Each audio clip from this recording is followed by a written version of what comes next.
Thank you for joining me on exercise 2A. I'm going to be looking at question 2, part E. This says to determine which of the following graphs represent functions. For those that are functions, state the domain and range. And for those that do not represent functions, give a reason why. So let's look at E, and we've got the positions. We want to go up to 4 and down to -4. Let's just say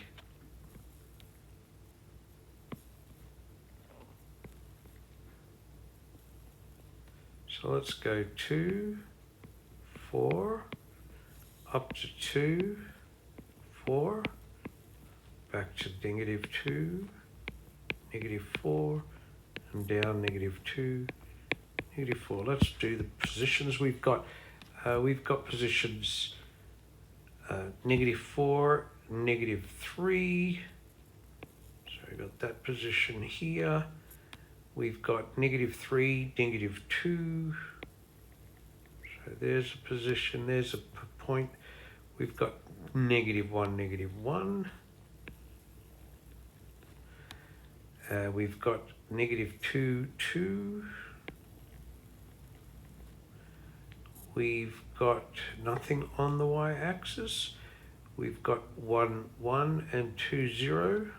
1, 1, 2, 0. 3, 2 and 4, 4. 3, 2, 4, 4. Well, that's all. Let's do our vertical line test at the positions. There's position, only one in that vertical line, only 1 point, only 1 point. All right, so as you pass the vertical line test across, you see there's never more than 1 point. So what we've got here is we do have a function. Yes, it is a function because it passes the vertical line test. There's only one y value for each x value. So therefore, what are the possible domains? Now the domain, we've got not all of the real numbers. We've only got certain integer values. So the domain is, we could say that x is an element of, we could say the integers. So that means just the positive and negative whole numbers, such that are they all? Oh no, we don't have 0, but we could say all numbers between all integers between -4 and 4. -4. I didn't really give myself enough space. Let me just draw this a little bit more to the left. So the domain of our function is x is an element of the integer set, such that we're dealing with all numbers from -4, including, so I'm going to put less than to 4, comma, but x does not equal 0. So we could say that.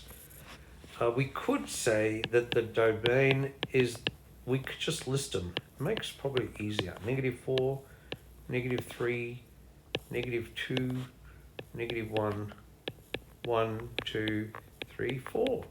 That is possibly an easier way to do it. Let's look at the range now. The range of our function, we've got from -3 up to 4. So that's the minimum is -3. And we've got -3, -2, -1, a 0, a 1, a 2, no 3, and we do have a 4. Well, you could say y is a set of all integers such that from -3 up to 4, except y doesn't equal 3. We could do it that way, or we could simply just state the numbers, and they are -3, -2, -1, 0, 1, 2, and 4. There is no 3. I hope this has helped. Until next time, stay happy.